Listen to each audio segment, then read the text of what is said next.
Hadis qudsi. Apa firman Allah? Ketika orang si penduduk surga ini meminta izin untuk bercocok tanam. Nah, apa kata Allah Azza wa Jalla? Bukankah kamu sudah mendapatkan semua yang kamu inginkan? Bukankah semua sudah aku berikan? Kenapa masih pengen bercocok tanam? Rupanya penduduk surga ini mata pencariannya ketika semasa hidup di dunia bertani. Dia petani. Maka dia pengen di surga juga bertani, yaitu bercocok tanam. Kata Allah, bukankah semua sudah aku berikan? Bukankah kamu sudah mendapatkan semua yang kau inginkan? Kata Allah Azza wa Jalla. Lalu kemudian apa kata si orang ini, penduduk surga ini? Itu kekuatan sampai 100, yaitu tadi jima tadi itu, kekuatannya. Ini nggak ada jamu-jamuan, nggak ada. Nggak ada. Seperti apa di dunia nggak ada. Ya. Jadi seperti itu. Lalu setiap laki-laki mendapatkan yaitu 2 istri dari penduduk surga. Jadi tidak ada satupun penduduk surga yang tidak poligami. Semuanya poligami. Semuanya. Ya. Bagaimana untuk wanita? Maka wanita disesuaikan dengan tabiatnya.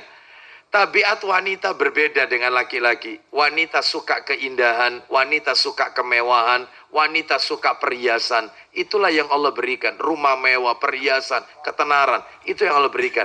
Laki-laki tidak. Sekalipun dia punya rumah mewah, mobil bagus, istrinya cantik, dia tetap masih melirik yang lain. Itu tabiat laki-laki. Dan itu yang akan Allah berikan. Kesenangannya sesuai dengan tabiat. Kalau wanita tidak sesuai dengan tabiatnya. Husnul khatimah. Amin ya rabbal alamin. Mari jamaah sekalian kita buka bersama kajian ini dengan bacaan basmalah. Bismillahirrahmanirrahim. Kagem guru kita Ustadzuna Abu Aslam kami haturkan.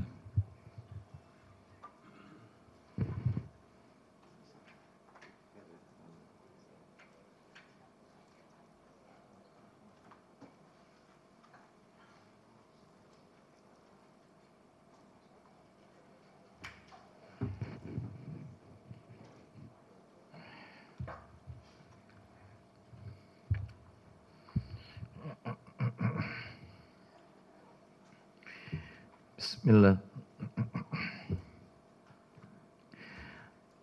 Assalamualaikum warahmatullahi wabarakatuh.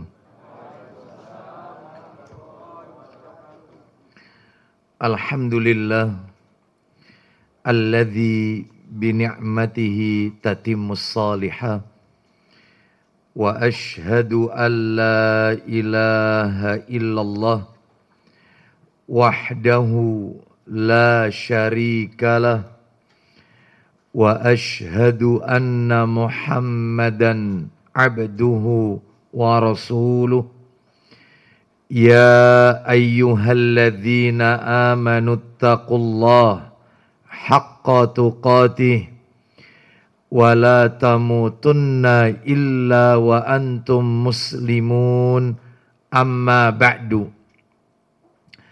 Fa inna asdaqal hadisi kitabullah wa khairal hadi Muhammadin sallallahu alaihi wasallam wa syarral umuri muhdatsatuha wa kulla muhdatsatin bid'ah wa kulla bid'atin dhalalah wa kulla dhalalatin finnar.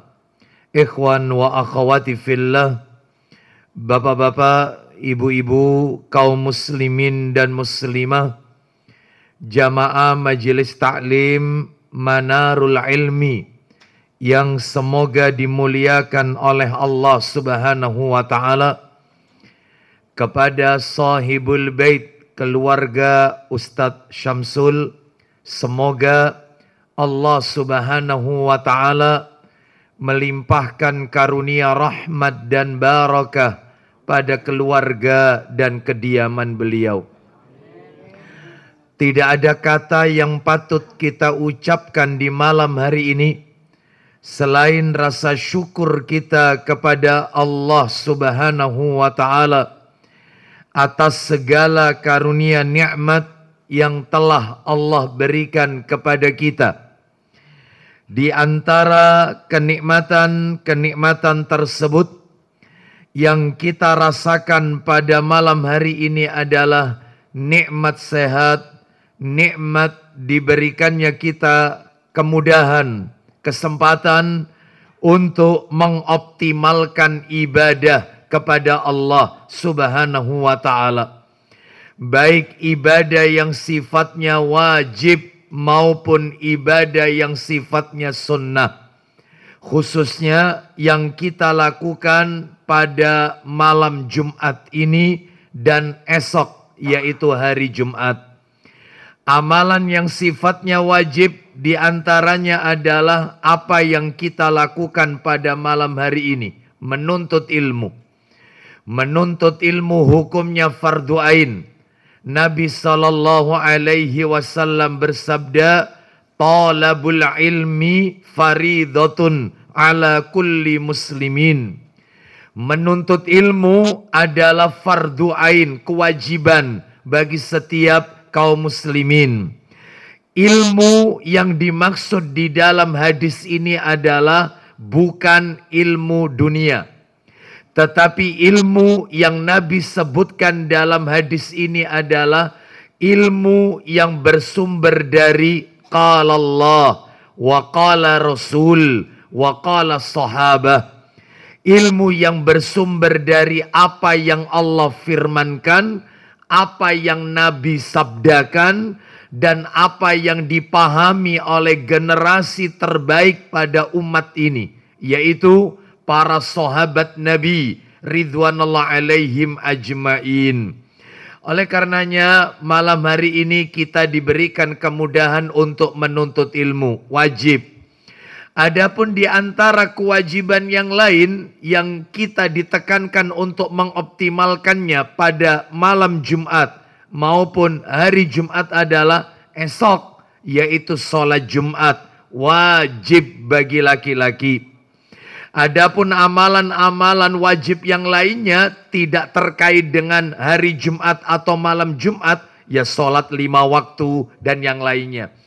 Kalau ibadah yang sifatnya sunnah yang Nabi ajarkan, ditekankan untuk dilakukan sejak malam Jumat dan hari Jumat adalah membaca surat Al-Kahfi, memperbanyak membaca solawat kepada Nabi, memperbanyak doa kepada Allah, khususnya doa di hari Jumat ba'da sholat asar hingga menjelang matahari terbenam, berarti besok sore. Karena Nabi bersabda doa pada saat itulah hari Jumat ba'da asar doa yang tidak tertolak, alias dikabulkan oleh Allah Azza wa Jalla. Mudah-mudahan Allah Subhanahu wa Ta'ala menjadikan kita orang-orang yang istiqomah dalam ketaatan kepada Allah dan Rasulnya Sallallahu Alaihi Wasallam, selalu diberikan kekuatan oleh Allah untuk terus beribadah sampai ajal menjemput kita. Sebagaimana Allah berfirman, wa'bud rabbaka hatta ya'tiyakal yakin. Sembahlah Allah sampai datang ajal kematian. Berarti ibadah itu ya sampai ajal, sampai mati. Mudah-mudahan Allah wafatkan kita husnul khatimah. Bapak Ibu kaum muslimin dan muslimah rahimani wa rahimakumullah. Malam hari ini kita akan lanjutkan pembahasan kita. Malam hari ini kita akan membahas materi yang baru. Kisah nomor 5 dari kitab Qasasul Ghaib fi Sahihil Hadis An-Nabawi, yaitu yang sudah diterjemahkan dalam bahasa Indonesia, kisah-kisah gaib dalam hadis Nabi yang sahih, yang ditulis oleh Syekh Dr. Umar Sulaiman Al-Ashqar rahimahullah. Baik, kita malam hari ini masuk pada kisah yang nomor 5.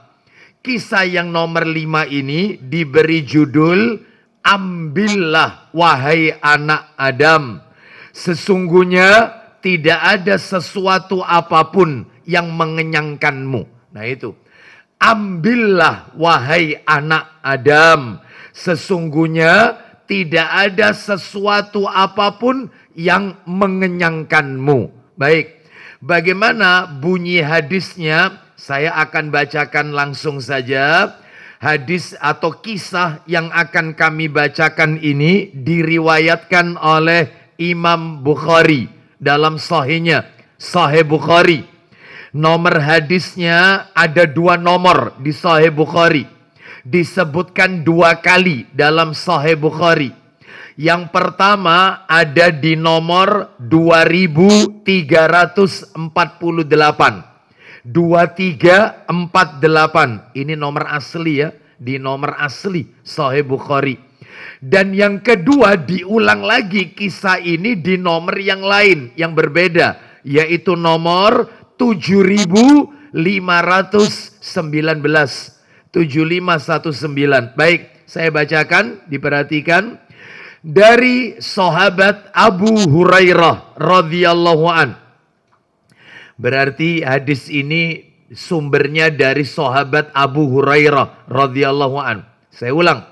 Dari sahabat Abu Hurairah radhiyallahu an bahwa suatu hari Nabi sallallahu alaihi wasallam menyampaikan hadis, sedang di sisinya ada seorang Arab Badui. Jadi di samping Nabi ada orang Arab Badu. Nah, Arab desa, Badu. Baik, apa kata Nabi?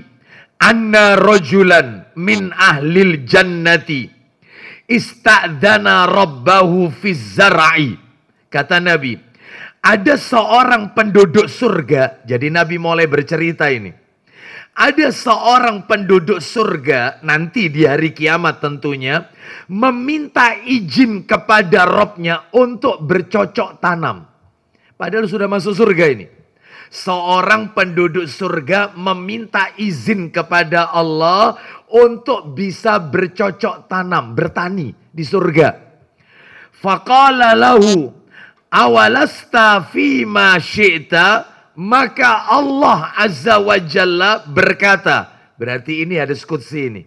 Kalau ada kata-kata Rasulullah bersabda, lalu di situ disebutkan Allah berkata, Allah berfirman, ini namanya hadis qudsi. Apa firman Allah? Ketika orang si penduduk surga ini meminta izin untuk bercocok tanam. Nah, apa kata Allah Azza wa Jalla? Bukankah kamu sudah mendapatkan semua yang kamu inginkan? Bukankah semua sudah aku berikan? Kenapa masih pengen bercocok tanam? Rupanya penduduk surga ini mata pencariannya ketika semasa hidup di dunia bertani. Dia petani. Maka dia pengen di surga juga bertani, yaitu bercocok tanam. Kata Allah, bukankah semua sudah aku berikan? Bukankah kamu sudah mendapatkan semua yang kau inginkan? Kata Allah Azza wa Jalla.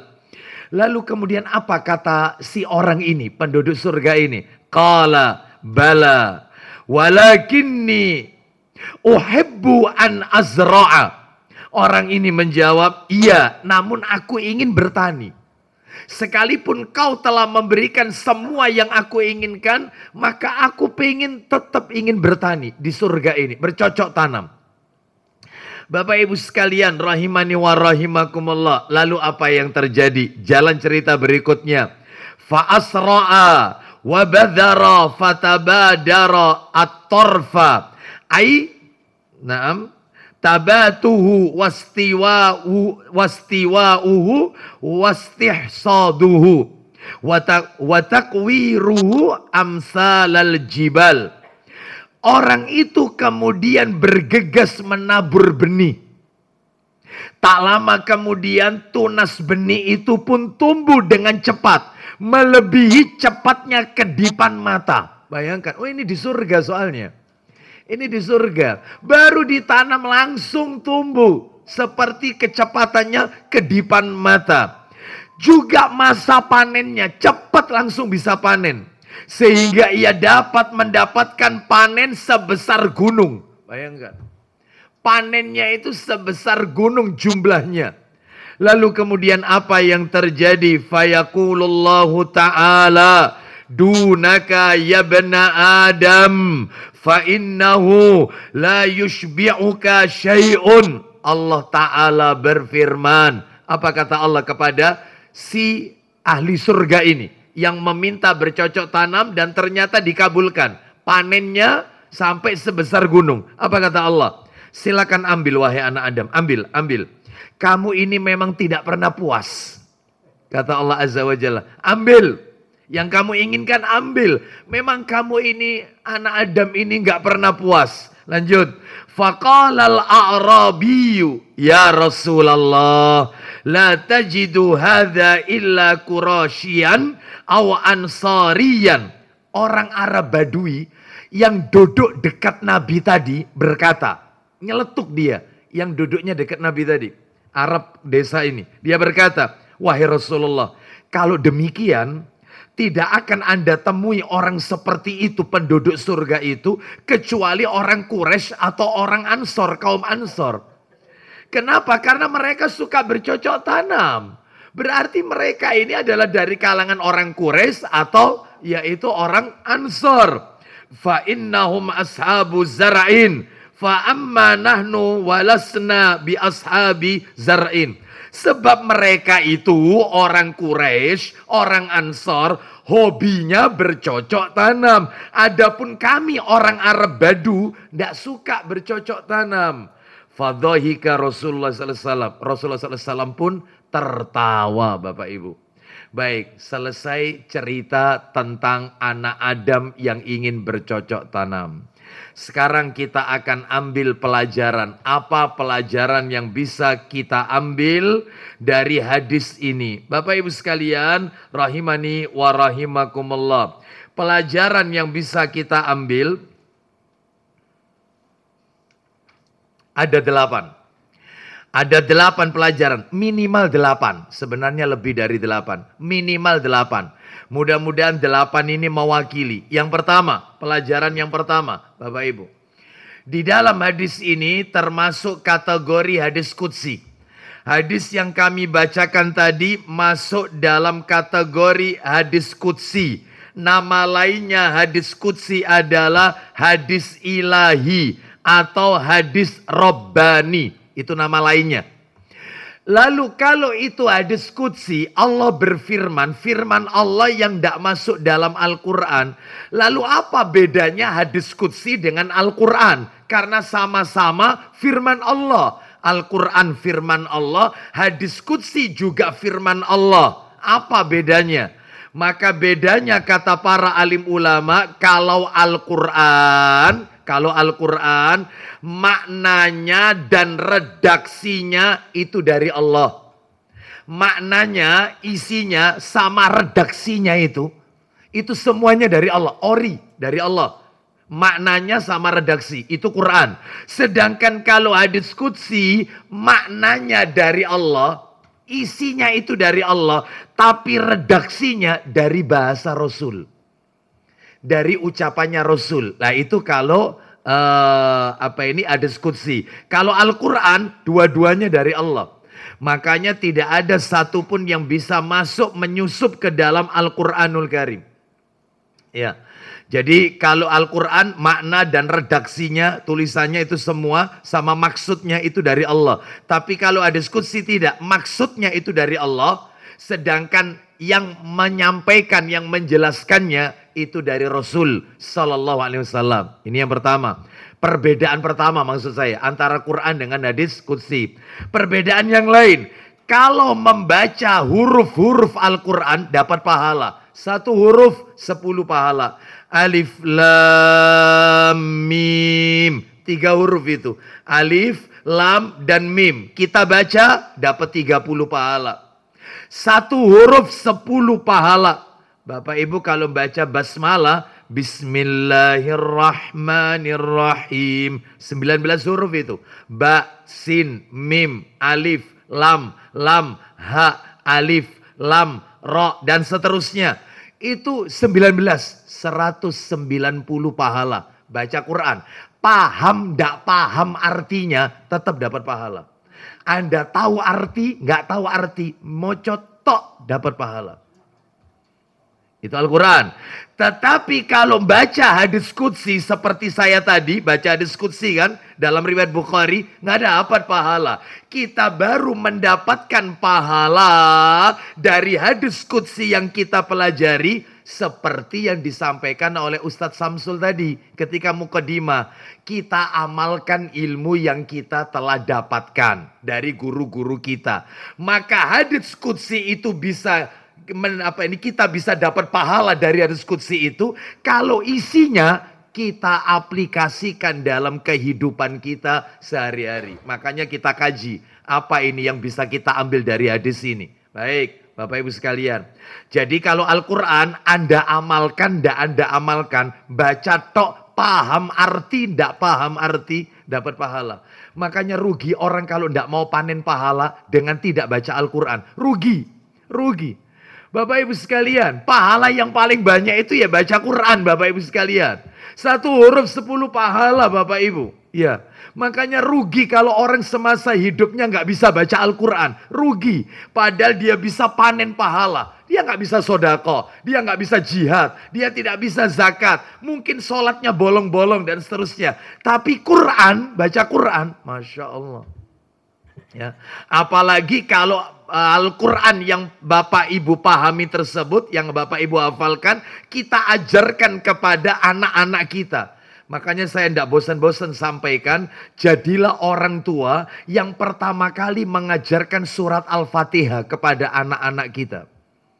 Karena Al-Fatihah selalu dibaca ketika sholat, rukun sholat. Lah kalau kita meninggal anak kita sholat baca Fatihah, kita terus dapat transfer pahala. Jangan sampai guru-guru kita yang ngajari Al-Fatihah, kita orang tuanya pertama kali yang ngajarkan anak kita surat Al-Fatihah.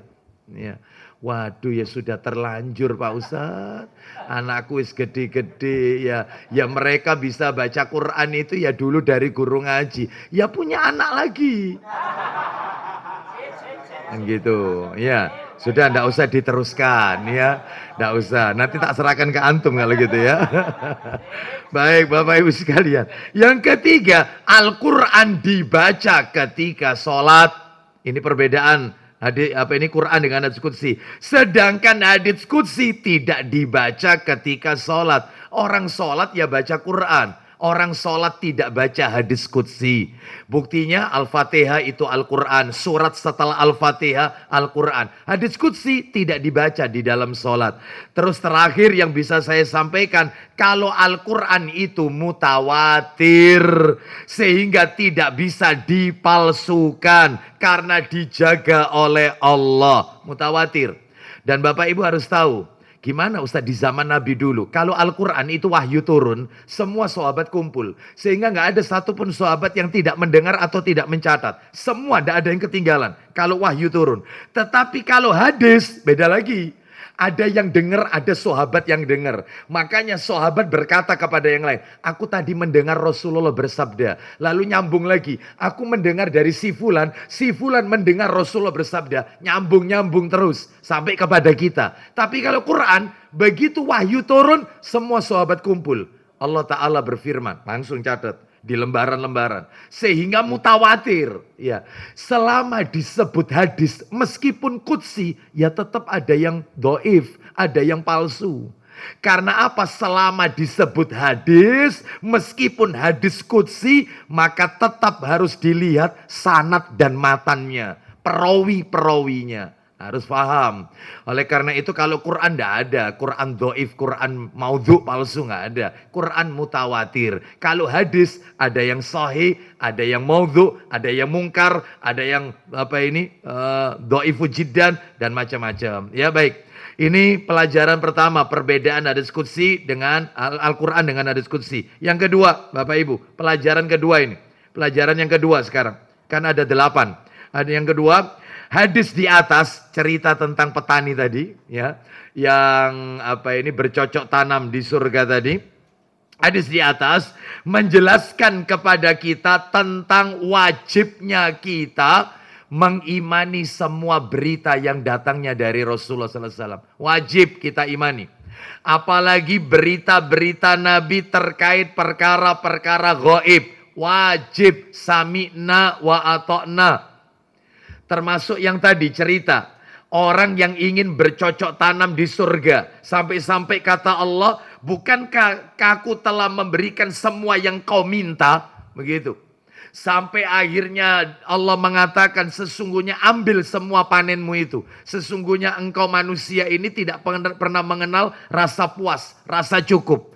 Ini menunjukkan kepada kita sebuah berita gaib yang akan terjadi nanti di akhirat.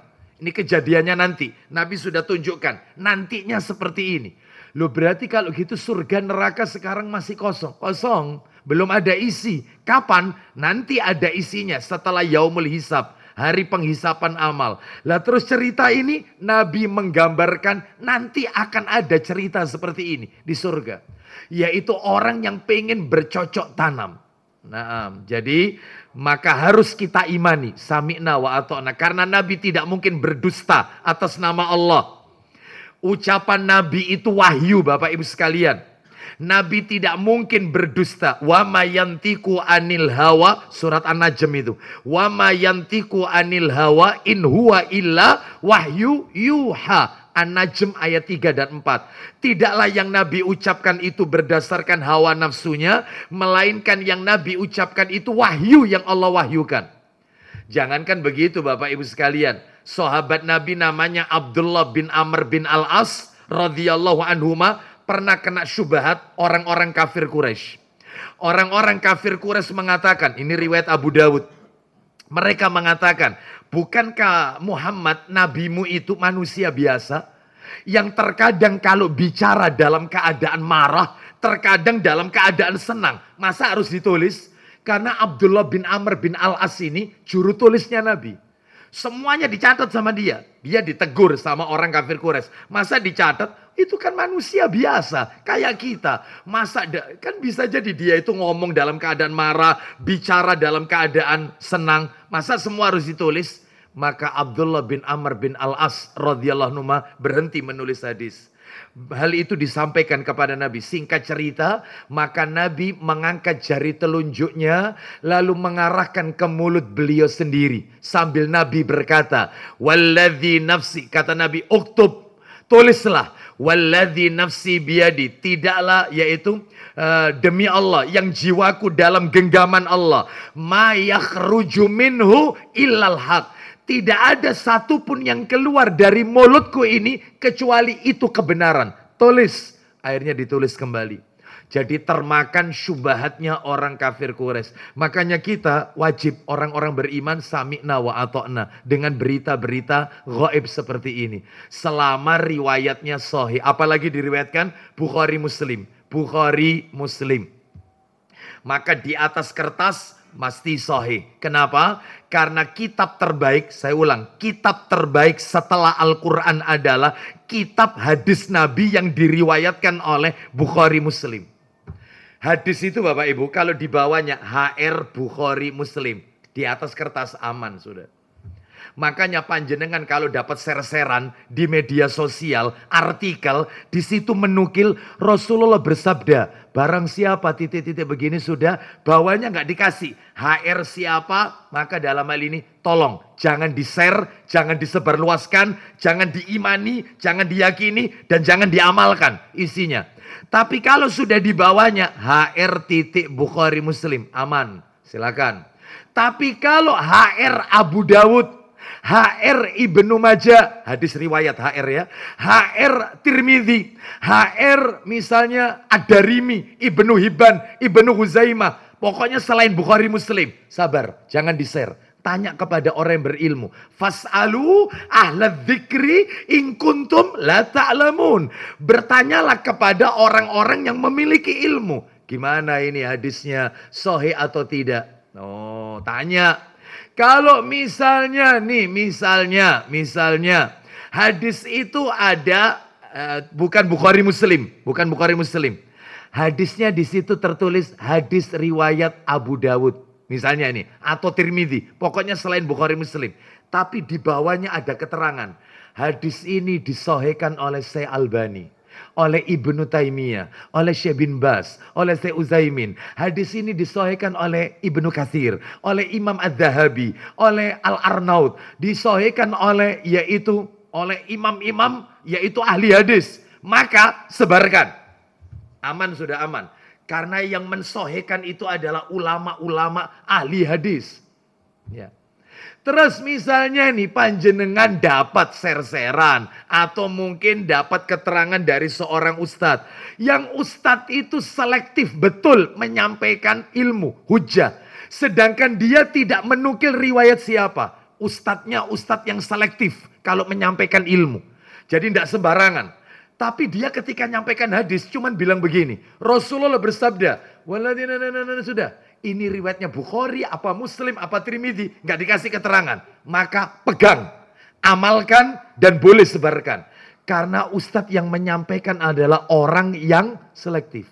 Orang soleh, orang alim. Yang keilmuannya, Masya Allah, dalam hal masalah yaitu hadis. Meskipun tidak pakai ada kata-kata riwayat Bukhari, apalagi nggak dikasih nomor, misalnya Bukhari nomor berapa, Muslim, nggak pakai, langsung dibacakan hadisnya tanpa menyebut perawinya. Ambil, karena yang menyampaikan orang yang ilmunya Masya Allah. Tetapi kalau ada ustadz ternama, ustadz terkenal di YouTube namanya Seliweran, ternyata dia seringkali berdusta atas nama Rasul. Terkadang ceritanya itu cerita dongeng-dongeng palsu. Suatu saat dia nyampaikan hadis yang sahih. Tapi dia terkenal sering menyampaikan hadis palsu, hadis dhaif. Satu saat dia menyampaikan hadis sahih dan panjenengan dengar. Jangan diambil ilmunya, jangan di-share ilmunya, jangan diyakini, dan jangan diamalkan. Kenapa? Karena dia teridentifikasi orang yang suka sembrono. Bahkan seringkali terdeteksi, loh, hadis palsu, ya, hadis dhaif kok disampaikan. Tapi satu saat dia nyampaikan hadis sahih, jangan diambil. Faham sampai di sini? Jadi enak, bisa selektif. Sebab orang kalau salah nge-share, itu kalau di grupnya ada jumlahnya 200 lebih orang, maka Anda dosa 200.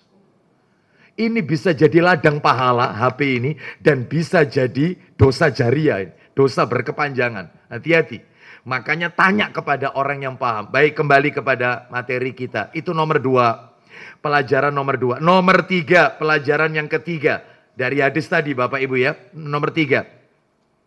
Apa saja yang diinginkan di surga. Nah ini mulai naik sedang. Apa saja yang diinginkan di surga. Dari perkara-perkara duniawi. Maka hal itu adalah sangat mungkin bisa terwujud. Sangat mungkin. Ya, jadi semua perkara-perkara di dunia yang Anda inginkan nanti ketika di surga. Mudah-mudahan kita semua penduduk surga. Ketika seseorang masuk surga, dia inginkan apa? Contohnya tadi, dia punya kebiasaan bercocok tanam, petani. Di surga ingin bertani, sama Allah dikabulkan. Sangat mungkin dan sangat bisa bagi Allah untuk mengabulkannya. Ini menunjukkan kepada kita kenikmatan yang ada di surga itu sangat jauh berbeda bila dibandingkan apa yang ada di dunia ini. Mana dalilnya? Mari kita dengarkan dalilnya Bapak Ibu di dalam Quran surat As-Sajdah. Quran surat 32. Nah, kita kasih dalil tambahan. Quran surat As-Sajdah ya. Quran surat 32 ayatnya 17 Bapak Ibu.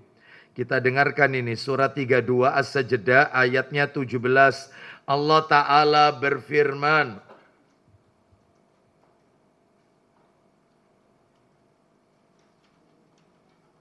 Surat 32 ayat 17. Allah berfirman. Tak seorang pun mengetahui berbagai nikmat yang menanti, yang indah dipandang sebagai balasan bagi mereka atas apa yang mereka kerjakan. Tuh itu. Dalam terjemahan yang lain ayat 17. Maka tidak seorang pun mengetahui apa yang disembunyikan untuk mereka, yaitu bermacam-macam nikmat yang menyenangkan hati sebagai balasan terhadap apa yang mereka kerjakan. Jelas sekali. Semua yang diinginkan oleh manusia ketika di dunia, lalu dia minta nanti di surga, Allah akan kabulkan. Allah maha menerima doa, Allah maha mengabulkan permohonan hambanya. Seperti tadi, petani itu ya meminta kepada Allah, minta izin untuk bercocok tanam. Sama Allah dikabulkan. Sama Allah dikabulkan. Kita lihat dalil yang lain Bapak Ibu sekalian. Surat Muhammad, surat nomor 47. Muhammad ayatnya ayat 15. Muhammad ayat 15. Allah Ta'ala berfirman. Muhammad ayat 15. Surat 47. Silakan. Apakah perumpamaan penghuni surga yang dijanjikan kepada orang-orang yang bertakwa? Terus. Yang di dalamnya ada sungai-sungai. Terus. Dan air yang tidak berubah rasa dan baunya. Terus. Sungai-sungai dari air susu yang tidak berubah rasanya. Dan. Sungai-sungai dari khamar yang lezat rasanya bagi peminumnya. Terus. Dan sungai-sungai dari madu yang disaring. Dan mereka memperoleh di dalamnya segala macam buah-buahan. Lanjut. Dan ampunan dari Rob mereka. Terus. Sama dengan orang. Samakah dengan orang yang kekal di dalam jahanam dan diberi minuman dengan air yang mendidih sehingga memotong ususnya. Baik, Bapak Ibu sekalian, ini Allah sebutkan kenikmatan di dalam surga, perumpamaan taman surga yang dijanjikan kepada orang-orang yang bertakwa. Apa itu? Di sana ada sungai-sungai yang airnya tidak asin, tidak payau, dan sungai-sungai air susu yang tidak berubah rasanya, dan sungai-sungai khamar, anggur yang tidak memabukkan, yang lezat rasanya bagi peminumnya, dan sungai-sungai madu yang murni, sungai madu, sungai susu, sungai khamar, sungai air yang tidak payau. Bayangkan, 4 mata air ini ada di surga. Di dalamnya mereka memperoleh, di dalamnya mereka memperoleh segala macam buah-buahan dan ampunan dari Tuhan mereka. Samakah mereka dengan orang yang kekal dalam neraka dan diberi minuman dengan air yang mendidih sehingga ususnya terpotong-potong? Tentunya tidak sama. Kenikmatan surga luar biasa. Baik, mudah-mudahan kita dan anak keturunan kita sebagai penduduk surganya Allah Azza wa Jalla. Kita lanjutkan nomor 4. Pelajaran yang keempat. Di dalam hadis yang tadi memberikan isyarat tentang keutamaan orang-orang yang memiliki sifat qanaah. Qanaah itu merasa cukup ya, dari apa yang sudah Allah berikan. Jadi isyarat tentang keutamaan orang-orang yang memiliki sifat qanaah. Qanaah itu merasa cukup. Dan tercelanya sifat rakus, tamak. Ya. Jadi hadis tadi itu memberikan isyarat kepada kita. Jadilah orang yang qanaah dan jangan rakus, jangan tamak. Apa qanaah itu? Qanaah itu kata para alim ulama, ridho dengan apa yang telah diberikan oleh Allah. Ridho. Itu qanaah. Itu qanaah. Ya, merasa cukup dari apa yang telah Allah berikan. Mana dalilnya? Dalilnya adalah disebutkan di dalam hadis, riwayatnya adalah riwayat Muslim, di dalam Sahih Muslim. Bisa dibuka. Ya, silakan. Yang ini. Nah. Di dalam Sahih Muslim, nomornya 1014, 1014 dan 1015. Itu nomor cetakan terjemahan ya. Cetakan terjemahan 1014 dan 1015. Kalau nomor aslinya adalah 1053. Nomor asli Sahih Muslim. Mari kita dengarkan dari mana itu. Kalau tidak salah dari Abu Sa'id. Silakan. Nah. Ya. Dari Abu Sa'id Al-Khudri radhiyallahu anhu berkata-katanya. Ya. Beberapa orang kaum Ansor sering meminta-minta sedekah kepada Rasulullah SAW. Terus. Dan selalu diberi oleh beliau. Terus. Sehingga pada suatu ketika Rasulullah kehabisan apa yang mereka minta. Maka beliau pun. Lalu beliau bersabda. Apa kata Nabi? Karena dia minta terus sedekah. Akhirnya Nabi habis. Nabi tidak bisa memberikan apa yang dia minta. Lalu kemudian Nabi bersabda. Selama sesuatu yang baik masih ada padaku, maka sekali-kali tidaklah akan kusembunyikan terhadapmu. Tetapi siapa yang afif, apa itu afif? dapat memelihara diri dari meminta-minta. Memelihara diri dari ngemis, dari minta-minta. Makanya tolong Bapak Ibu, jangan suka minta ditraktir. Itu ngemis itu. Iya. Kok lah ulang tahun, traktirin po, ngemis. Ngemis ini, nggak usah. Iya. Undangan po aku. Ngemis itu, nggak boleh. Iya. Oh ini tambah sokim, mbok yo awak dhewe iki yo apa. Wis gak usah wis ojo manu. Awak dhewe ojo matengane, mentahane gak apa-apa. Oh, kayak gitu itu. Ngemis, oleh-oleh termasuk. Ojo lali oleh-oleh.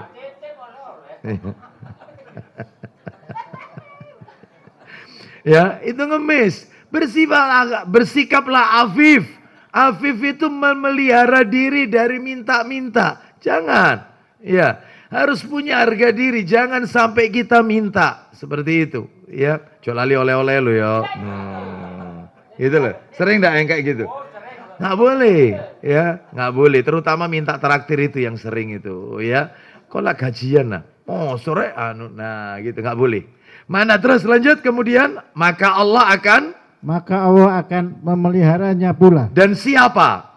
Dan siapa yang merasa cukup dengan apa yang ada. Nah, qanaah berarti merasa cukup dengan apa yang sudah Allah berikan, maka Allah akan mencukupinya pula. Nah, qanaah merasa cukup, ridho dari apa yang sudah Allah berikan. Terus siapa yang sabar? Dan siapa yang sabar, ya, Allah akan menambah kesabarannya. Terus tidak ada suatu pemberian yang diberikan orang yang lebih baik dan lebih melapangi selain daripada sabar. Baik, daripada sabar. Bapak Ibu sekalian, rahimani wa rahimakumullah. Inilah menunjukkan kepada kita bahwasanya pentingnya kita memiliki sifat qanaah, merasa cukup dari apa yang sudah Allah berikan, dan pentingnya memiliki sifat sabar. Ada yang bertanya kepada saya, Ustadz, tanda-tandanya orang itu sabar itu apa sih? Tanda-tandanya orang itu sabar itu apa? Tandanya itu yang jelas, nggak usah panjang-panjang, cuma 3 saja. Tandanya orang disebut sabar, cuma 3 saja. Yang pertama adalah tidak tergesa-gesa. Itu tandanya. Tandanya orang sabar yang pertama adalah tidak tergesa-gesa. Yang kedua, menahan amarah. Ya. Nah, nomor 3, nanti tak kasih dalilnya ini. Yang nomor 3 adalah tidak berputus asa. Mana dalilnya? Yang pertama tadi apa? Tanda-tandanya orang sabar itu tidak tergesa-gesa. Mana dalilnya? Dalilnya ada di dalam hadis, di dalam Al-Quran, surat nomor 46 Al-Ahqaf, ayatnya 35. Surat 46 Al-Ahqaf, ayatnya 35. Allah Ta'ala berfirman. Kita dengarkan ini. Ya, kita dengarkan terjemahannya. Al-Ahqaf 35, 46 ayat 35. Saya baca ya. Maka bersabarlah engkau Muhammad, sebagaimana kesabaran Rasul-Rasul yang memiliki keteguhan hati. Nabi aja disuruh sabar sama Allah. Perhatikan. Dan janganlah engkau Muhammad meminta agar azab disegerakan untuk mereka. Nabi disuruh sabar atas gangguan orang-orang kafir. Jangan tergesa-gesa untuk minta diturunkan azab. Jangan. Itu cirinya orang sabar. Ya, makanya kalau ada orang diganggu orang, lalu tiba-tiba dia kepingin, tak dungakno kon mandar, nggak sabar berarti. Minta tergesa-gesa, pingin. Ya, boleh ndak Ustadz, saya itu doakan dia mudah-mudahan Ustadz, mudah-mudahan kena musibah. No. Jangan, itu namanya tergesa-gesa. Orang sabar itu cirinya tidak tergesa-gesa. Lihat, Nabi SAW disuruh sabar. Apa kata Allah Azza wa Jalla? Perhatikan, janganlah engkau meminta agar azab disegerakan untuk mereka. Pada hari mereka melihat azab yang dijanjikan, mereka merasa seolah-olah tinggal di dunia hanya sesaat saja pada siang hari. Tugasmu itu Muhammad hanya menyampaikan, maka tidak ada yang dibinasakan kecuali kaum yang fasik tidak taat kepada Allah. Tugasmu hanya menyampaikan. Tidak usah pengen cepet-cepet agar mereka diturunkan azab. Itu ya.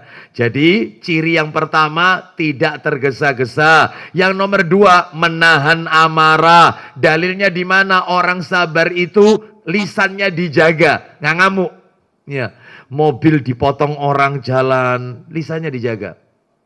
Itu kalau dia dipotong orang, terus kemudian dia berkata, oh setan. Nah, berarti tidak sabar.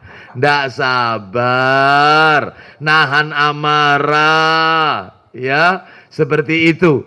Ya, tetangga ya cari gara-gara dan seterusnya. Terus kemudian dia kepingin marah. Jangan tak tegur. Ini gak kapok-kapok. Nah, itu gak sabar. Ya, menahan amarah itu ciri orang sabar. Mana dalilnya? Dalilnya surat Al-Qalam ayat 48. Al-Qalam itu surat nomor berapa? Al-Qalam. Al-Qalam surat nomor 68. Ayatnya ayat berapa tadi? 48. Surat 68 ayat 48. Ayatnya 48. Suratnya 68. Allah Ta'ala berfirman. Ya, kita dengarkan. Allah berfirman, surat 68 ayat, saya bacakan ya terjemahannya ya. Allah Ta'ala berfirman, surat 68 ayat 48. Maka bersabarlah kamu, hai Muhammad, terhadap ketetapan Tuhanmu. Nabi disuruh sabar lagi. Janganlah kamu seperti orang yang berada dalam perut ikan ketika ia berdoa, sedang ia dalam keadaan marah kepada kaumnya. Loh, siapa? Nabi siapa yang ada dalam perut ikan? Nabi Yunus. Dia jengkel sama kaumnya. Diajak mentauhidkan Allah. Malah mereka mengolok-olok, membangkang dari apa yang didakwakan oleh Yunus bin Matta. Naam, alaihissalam. Nah itu, katanya Allah, jangan kamu seperti orang yang ada dalam perut ikan. Sedangkan ia dalam keadaan marah kepada kaumnya. Coba katanya ulama, lihat Yunus bin Matta. Tidak ada yang serupa dengan kondisi beliau. Dia ditelan ikan besar. Awalnya dia tidak sabar dengan kaumnya. Lantas pergi ninggalkan kaumnya. Dalam keadaan mangkal murka. Ya, sampai ia pun menaiki kapal. Singkat cerita, akhirnya dia berada di kapal melakukan undian. Ya. Terus karena kapal tersebut kelebihan muatan, maka di saat itulah ternyata dia yang terkena undian 3 kali, itu dia terus harus keluar dari kapal karena kapal kelebihan muatan. Ya, akhirnya dia pun jatuh menceburkan diri ke dalam lautan itu, lalu ditangkap oleh ikan besar di lautan. Nah, undian selalu jatuh pada Yunus. Ia dilemparkan dari kapal dalam keadaan tercela. Nah, ini menunjukkan kepada kita sabar. Sabar itu menahan amarah. Jangan dongkol. Ya, hati boleh dongkol tapi lisan tetap. Jangan, ya. Seperti itu. Ya, lisan tetap. Kalau lisan bersuara, ya lisan mengekspresikan apa yang ada dalam isi hatinya. Jangan-jangan iki kudu dikek pelajaran mongko ngene gak iso iki iya. Iki budu-buduan wong ngene iki. Oh, ya. Jauh dipinter no, apalagi sampai gibeng ae. Nah, itu berarti ndak sabar. Katanya sudah menuntut waktunya ilmu itu diterapkan, ya, seperti itu. Jadi bukan dicatat tok tapi harus dipraktekkan. Yang ketiga cirinya orang sabar, tidak berputus asa. Ya, tidak berputus asa. Mana dalilnya? Surat Yusuf, ayatnya ayat 87. Yusuf itu surat nomor berapa Yusuf? Surat 12, betul, surat 12, ayatnya 87. Kita dengarkan Allah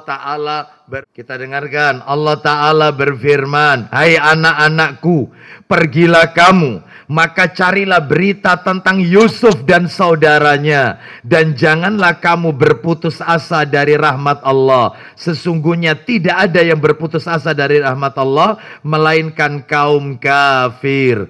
Jadi orang sabar ciri ketiga tidak boleh putus asa. Berarti ada berapa ciri orang sabar? Ada 3. Ya, mudah-mudahan kita semua dijadikan orang yang sabar. Sabar itu mudah diucapkan tapi Sulit untuk dipraktekkan, ya. Seperti itu. Ibu-ibu sabar kalau mendapatkan suami yang menjengkelkan. Semakin ibu-ibu sabar, semakin suami ibu-ibu menjengkelkan dan ibu sabar, pahalanya tambah besar, ibu-ibu. Berbahagialah yang punya suami menjengkelkan. Berbahagialah. Kita lanjutkan yang keberapa? Nggak usah gerutu, nggak usah kemudian suami menjengkelkan, pura-pura di depannya nurut. Ya mas, ya, ya. Begitu suaminya berpaling, ya, ada yang kayak begini? Ya, nggak ada di sini, nggak ada yang ngaku. Itu berarti nggak sabar. Ya, baik. Nomor berapa sekarang? 6. 5, pelajaran nomor 5. Pelajaran nomor 5. Penduduk surga akan mengingat kehidupan yang pernah mereka alami saat di dunia. Jadi dia tahu, penduduk surga itu nanti mengingat semua yang ia lakukan ketika di dunia. Apapun keinginan duniawi yang diinginkan, di surga akan tercapai. Surga akan tercapai. Dia pernah melakukan apa, dia seperti tadi itu, dia pernah bercocok tanam menjadi petani, di surga kepingin jadi petani lagi. Ya. Jadi dia ingat dan dia minta semua keinginannya akan dipenuhi oleh Allah Azza wa Jalla. Dalilnya di mana? Dalilnya yaitu disebutkan di dalam hadis riwayat Tirmidzi. Jilidnya jilid 3 insya Allah. Tirmidzi. Nomornya Bapak Ibu sekalian 2563, 2563. Tirmidzi 2563. Nah nih ketemu. Coba perhatikan ya. Nih Tirmidzi 2563. Saya bacakan langsung aja. Ya langsung terjemahannya aja. Dari Abu Sa'id Al-Khudri radhiyallahu an, dia berkata, Nabi sallallahu alaihi wasallam bersabda, apabila seorang mukmin menginginkan anak di surga, jadi di surga dia pengen punya anak. Bayangkan. Maka kehamilannya, kelahirannya, dan umur bayinya terjadi sesuai yang dia inginkan. Langsung besar. Dan tidak ada yang namanya di sana itu mengeluarkan kotoran, ingus, darah. Nggak ada. Sehingga kotoran itu keluar berupa keringat dan itu pun wanginya wangi kasturi. Seperti itu. Jadi tidak ada di sana. Jadi dia ingin punya anak. Saya dulu di dunia itu anak saya banyak. Sekarang saya masuk surga, saya ingin punya anak. Maka sama Allah dikabulkan. Ya langsung hamil, langsung lahir, langsung besar. Ya langsung.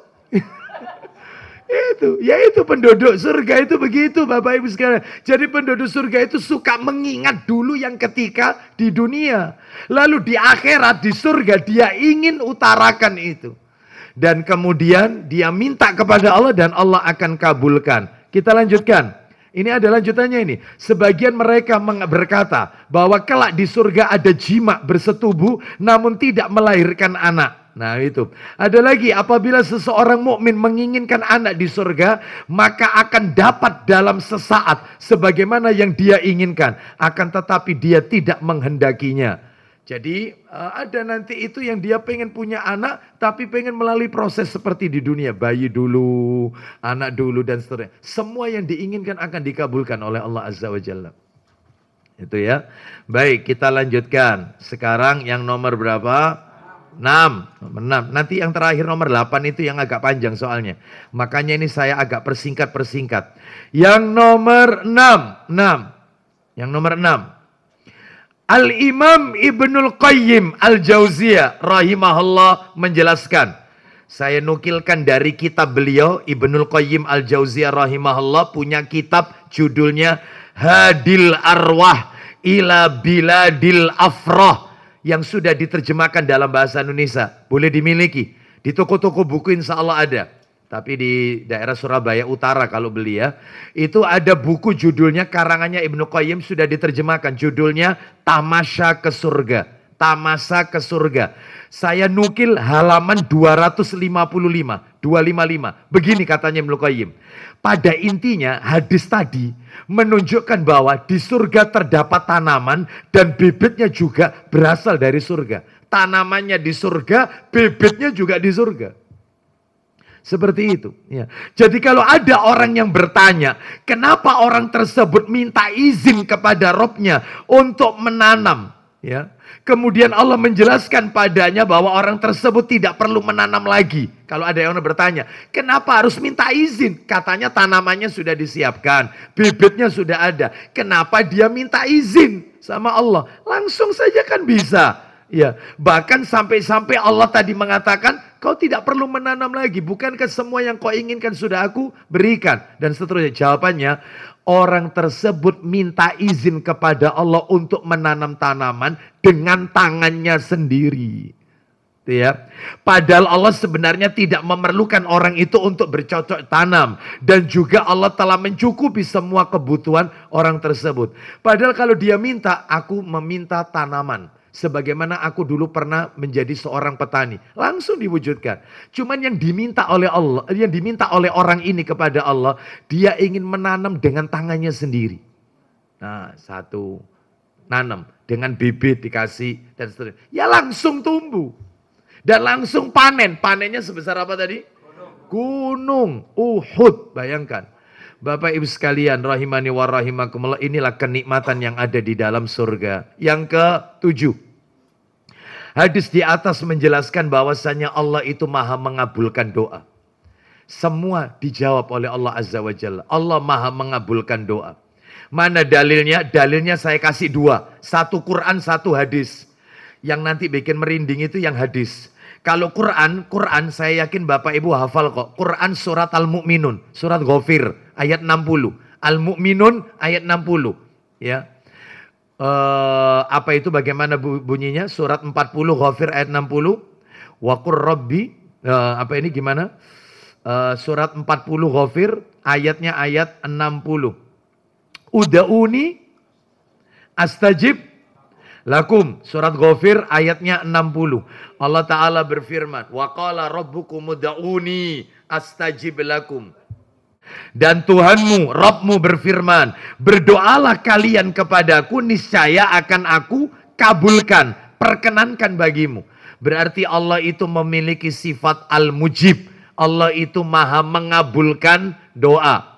Satu hadis Nabi, agak panjang, saya bacakan ringkasnya aja. Hadisnya panjang, saya baca tengah-tengahnya saja. Saya baca tengah-tengahnya, hadisnya panjang ini. Riwayat Muslim. Dalam Sahih Muslim, nomor asli dulu ya, nomor aslinya 2577. 2577. Sahih Muslim 2577. Kalau cetakan terjemahannya nomor 2208. Cetakan terjemahan 2208. Saya bacakan. Dari Abu Dzar radhiyallahu an, dari Nabi yang beliau meriwayatkan dari Allah tabaraka wa taala. Loh, hadis qudsi lagi, bahwasanya Allah berfirman. Nih, perhatikan hadis qudsi ini.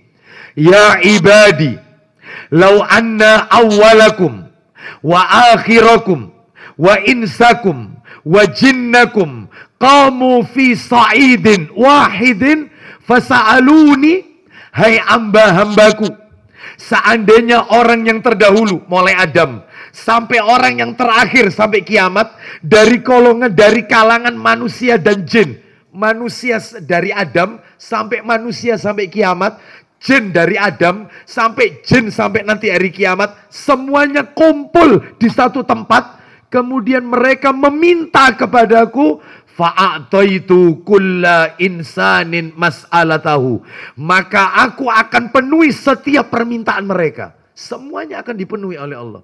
Ada yang minta jodoh, ada yang minta rezeki, ada yang semuanya dikabulkan semua oleh Allah.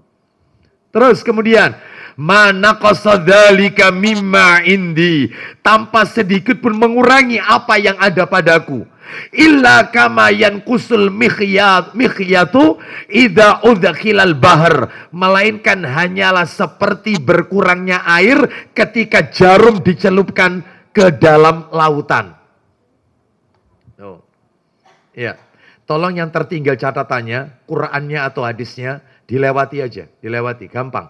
Nanti kan dapat share-sharean materi saya melalui PDF. Lewati aja ya. Jadi fokus saja kita dengarkan kajian ini supaya paham apa yang dijelaskan berikutnya.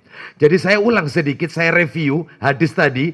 Andai kata seluruh manusia Dan seluruh jin mulai Adam sampai hari kiamat kumpul di satu tanah lapang, satu tempat. Mereka semua minta. Ada yang minta jodoh, minta rezeki, minta. Semua jin juga gitu, minta ini. Ada yang minta surga. Semuanya akan dikabulkan. Dan katanya Allah Azza wa Jalla, tidak ada satupun yang mengurangi dari apa yang ada pada sisiku. Kecuali hanya seperti berkurangnya air ketika sebuah jarum dicelupkan ke dalam lautan. Jadi ini jarum misalnya, sedotan ini jarum, dicelupkan dalam lautan, lalu diangkat, netes dia. Tes. Yang netes itu adalah semua yang diminta oleh manusia mulai Adam sampai kiamat. Jin mulai Adam sampai kiamat yang dikabulkan oleh Allah. Sisanya lautan itu semuanya ada pada sisi Allah Azza wa Jalla. Yang akan diberikan semua nanti di surga. Yang kita minta ini selama di dunia ini, semua orang permintaannya beda-beda ini. Tiap orang. Sampai nanti kiamat, itu hanya seperti jarum dicelupkan di lautan, diangkat, netes. Yaitu yang dikabulkan oleh Allah di dunia. Sisanya, air laut sekian banyak ini, itulah yang Allah siapkan nanti di akhirat nanti. Bapak Ibu sekalian rahimani wa rahimakumullah, inilah bentuk rahman rahimnya Allah. Jadi di dunia ini Bapak Ibu sekalian, kita tidak perlu melakukan hal-hal yang bertentangan dengan apa yang Allah dan Rasulnya telah syariatkan. Sabarlah dengan apa yang dilarang oleh Allah, niscaya kita akan mendapatkan kenikmatan nanti di surga Allah Azza wa Jalla. Ya, seperti itu. Baik, kita lanjutkan nomor 8. Lah ini materinya, agak panjang ini. Ternyata di dalam surga ada pepohonan dan tanaman. Nah, sekarang saya akan tunjukkan pohon apa saja yang ada di surga. Ya, sabar. Ya. Baik. Ternyata di surga ada pepohonan dan tanaman. Untuk lebih jelasnya Bapak Ibu sekalian, supaya materi kita tertata untuk yang nomor 8 ini, tertata dengan baik urut, saya bagi materinya menjadi yaitu 5 bagian. 5 bagian. 1. Ukuran pohon di surga. Kayak apa ukuran pohon di surga itu? Harus kita ketahui. Ukuran pohon di surga. 2. Seluruh pohon di surga berbatang emas. Batangnya itu emas. Seluruh pohon di surga. Udah. Yang ketiga, ya, macam-macam pohon dan tanaman di surga. Nah ini nanti, ya, saya sebutkan.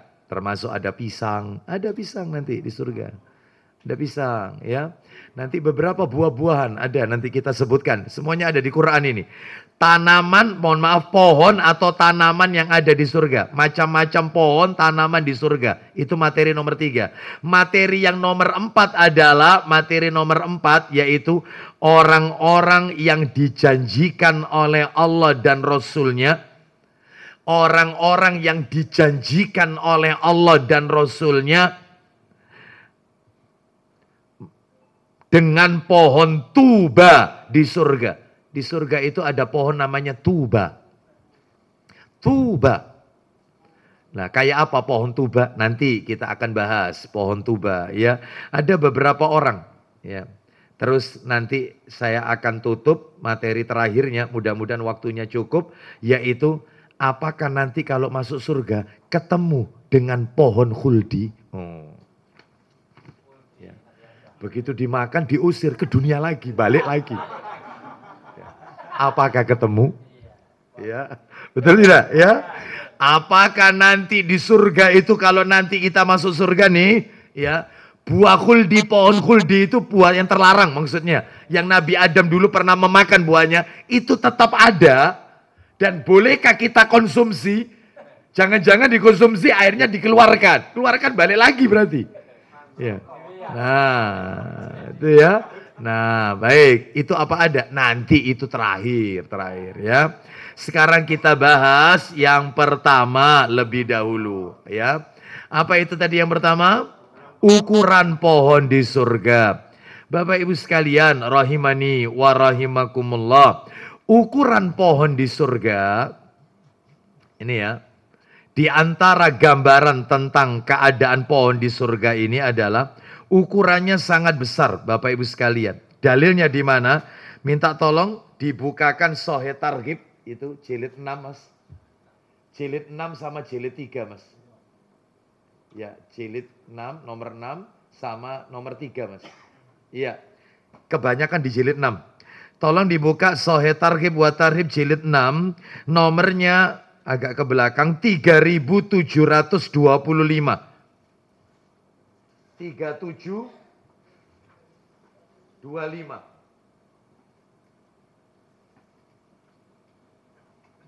Iya, Sahih Targhib ini ya. Sahih Targhib wa Tarhib jilid 6, nomor 3725. Silakan Ustadz dibaca 3725 dari Anas bin Malik radhiyallahu an. Nanti jangan ditutup karena nomornya berdekatan semua. Silakan Ustadz. Dari Anas bin Malik radhiyallahu an, dia mengatakan, ya, Rasulullah SAW bersabda, Inna fil jannati syajaratan yasirur rakibu fi dhilliha mi'ata amin. Silakan. Sesungguhnya di dalam surga itu terdapat sebuah pohon. Bagaimana pohon itu? Yang mana jika seorang pengendara kuda berjalan di bawah bayangannya, ya, selama 100 tahun, dia belum bisa melewatinya. Masya Allah.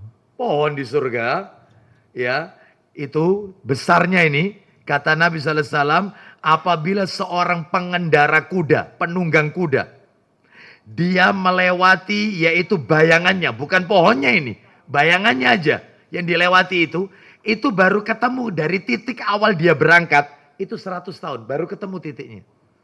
Kayak apa besarnya? Inilah kekuasaannya Allah Azza wa Jalla. Itu pohon di surga, Bapak Ibu sekalian. Ya, baik. Dan Bapak Ibu harus tahu, daun-daun pepohonan di surga, antara pohon yang satu dengan pohon yang satunya, itu daunnya semua saling menyambung begini. Sehingga teduh, menyambung. Semuanya. Di mana itu Ustaz keterangannya itu, saling teduh seperti itu? Surat Al-Waqi'ah. Nanti bisa dicek ya di surat Al-Waqi'ah, surat nomor, mohon maaf bukan Al-Waqi'ah, Ar-Rahman. Surat Ar-Rahman ayatnya 46 sampai 48. Nanti bisa dicek nanti di sana. Surat Ar-Rahman ayat 46 sampai 48. Al-Waqi'ah juga ada, Al-Waqi'ah. Surat nomor 56 Al-Waqi'ah. Ayatnya 32 dan 33. Nanti bisa dicek deh. Nanti bisa dicek ya. Baik, kita lanjutkan. Terus kemudian silakan. Jika kalian mau, silakan. Jika kalian mau, maka bacalah firman Allah. Surat apa itu? Surat Al-Waqi'ah 30-31. Nah, di situ disebutkan Allah Ta'ala berfirman wadhillim mamdud. Artinya dan naungan yang terbentang luas. Seperti itu. Maksudnya apa naungan yang terbentang luas? Kata Nabi, maksudnya adalah tingginya atau lebarnya pohon itu, pengendara kuda mengendarai kudanya baru ketemu di titik awal itu 100 tahun. Seperti itu diameternya. Masya Allah. Baik. Hal ini menunjukkan besarnya ukuran pohon di surga dan keteduhan yang dirasakan oleh para penghuni surga di bawah pohon tersebut. Ini baik yang pertama. Terus yang kedua, seluruh pohon di surga berbatang emas. Mana dalilnya? Dalilnya adalah Sahih Targhib wa Tarhib nomor 3732. 3732. Batangnya itu emas. Ya, kalau di dunia batangnya berupa kayu. Ya, maka pepohonan di surga berbeda keadaannya dengan pohon di dunia. Di surga itu ada pohon juga, tapi batangnya seluruhnya emas. Baik, baca 3732 dari Abu Hurairah. Silakan Ustaz. Dari Abu Hurairah radhiyallahu an, dia berkata, ya, Rasulullah SAW telah bersabda. Sahih Targhib wa Tarhib 3732. Ma fil jannati syajaratun illa wasaquha min dhahab. Silakan. Tidak ada satu pohon pun di surga melainkan batangnya dari emas. Tuh, batangnya itu emas. Ya. Terus nomor 3, pohon atau tanaman yang ada di surga. Ada apa saja? Tulis 1. Nanti tak kasih dalil-dalilnya. Urut ya. Pertama, pohon kurma. Nomor 1. Nomor 2, pohon bidara yang tak berduri. Bidara yang tidak berduri. Kalau di dunia berduri enggak? Berduri. Nanti surga tidak berduri. Bidara. Yang ketiga, pohon pisang yang bersusun-susun. Pisang. Ya. Terus yang keempat pohon tuba. Lah ini pohon tuba. Ya, bisa nulisnya tuba, to digandeng dengan wawu, ya. Lalu kemudian ba digandeng sama apa itu? Ya, tuba, ya. Digandeng dengan ya. Tuba. Nah, mana dalilnya? Sekarang kita kasih dalil satu persatu. Nomor satu apa tadi? Pohon kurma. Mana dalilnya pohon kurma? Di surga ada pohon kurma. Silakan dibuka Ustadz Sahih Targhib jilid 3. Jilid 3 nomornya 1539. 1539.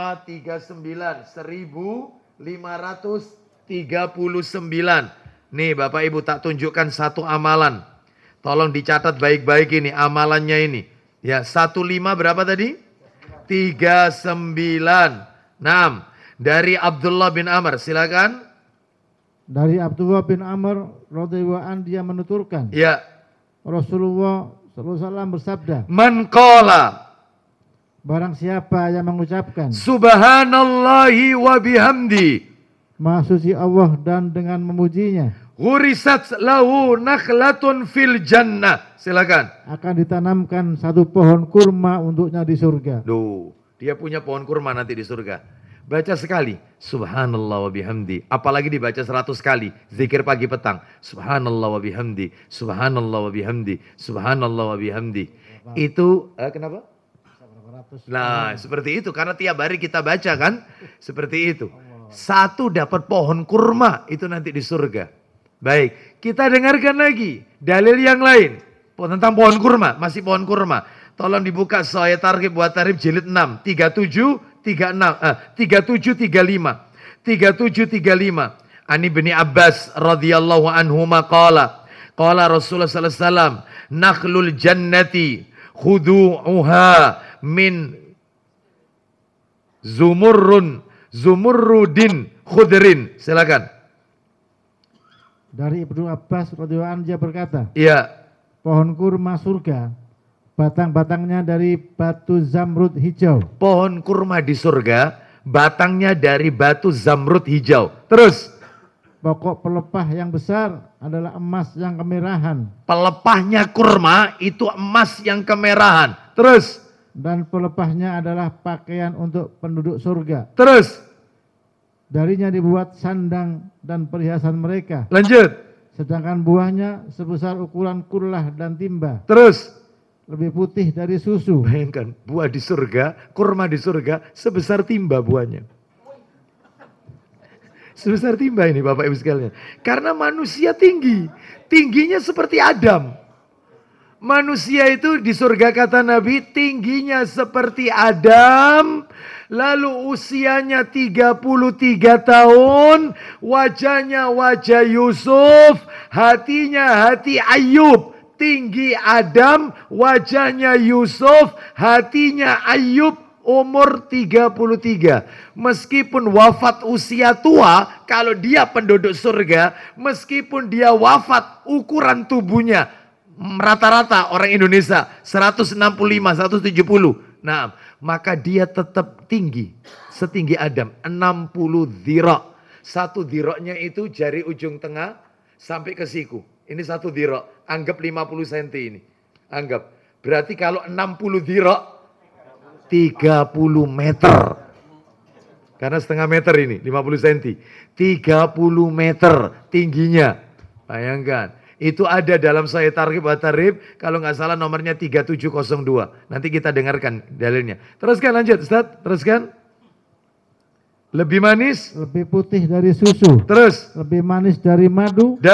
Dan lebih lembut dari az-zabat. Az-zabat. Terakhir. Buah kurmanya tanpa biji. Tanpa biji. Coba ya. Di surga ini ya. Di surga. Apa tadi? Amalannya apa tadi? Subhanallah. Subhanallah wa bihamdihi. Baik. Sekarang nomor 2. Nomor 2 sama nomor 3. Kita kasih dalil jadi satu. Nomor 2 pohon bidara yang tak berduri. Nomor 3 daun pisang yang bersusun. Dalilnya adalah yaitu dalam surat Al-Waqiah. Surat Al-Waqiah itu banyak cerita tentang surga. Al-Waqiah itu, Bapak Ibu. Surat 56. 56, surat 56 ya, ayatnya 27 sampai 29. Surat 56 ayatnya 27 sampai 29. Surat nomor 56 Al-Waqiah 27 sampai 29. Dan golongan kanan, alangkah bahagianya golongan kanan itu. Terus berada di antara pohon bidara yang tidak berduri. Pohon bidara yang tidak berduri. Terus dan pohon pisang yang bersusun-susun buahnya. Pohon pisang yang bersusun-susun buahnya. Seperti itu ya. Baik, kita tambahkan lagi sekarang yang nomor 4. Nomor 4, pohon tuba. Nomor 4. Apa itu pohon tuba? Bapak Ibu, di antara jenis pohon surga yang disebutkan oleh Nabi adalah namanya pohon tuba yang disiapkan bagi para penghuni surga. Mana dalilnya? Ayo dibuka dalilnya pohon tuba ini, Sahih Targhib wa Tarhib. Nomor hadisnya 3736. 3736. Silakan baca. Dari Abu Sa'id Al-Khudri radhiyallahu anhu, dari Rasulullah SAW. Ada seorang laki-laki bertanya kepada beliau, "Ya Rasulullah, ma tuba?" Silakan. Wahai Rasulullah, apa itu tuba? Silakan. Qala syajaratun masirata mi'ati sana. Silakan. Beliau menjawab, pohon sepanjang 100 tahun perjalanan. Panjangnya ini bukan diameternya. Panjangnya seperti perjalanan 100 tahun. Terus pakaian penduduk surga keluar dari kelopak bunganya. Baik, seperti itu. Pohon tuba. Seperti itu Bapak Ibu sekalian ya. Kita tambahkan lagi 3729. 3729. Oh, panjang sekali ini. Panjang sekali Bapak Ibu sekalian. Ya, baik, kita lewati aja. Sekarang kita akan masuk materi yang nomor berapa? Loh, bukan. Yang keempat kan? Yang keempat, orang-orang yang dijanjikan oleh Allah dan Rasulnya dengan pohon tuba. Bapak Ibu kan sudah tahu pohon tuba itu apa. Pohon tuba itu kata Nabi adalah pohon yang panjangnya 100 tahun perjalanan. Pakaian penduduk surga keluar dari kelopak bunganya. Nah, ada beberapa orang yang mendapatkan pohon tuba. Kalau tadi pohon kurma, orang yang baca subhanallah wa bihamdi.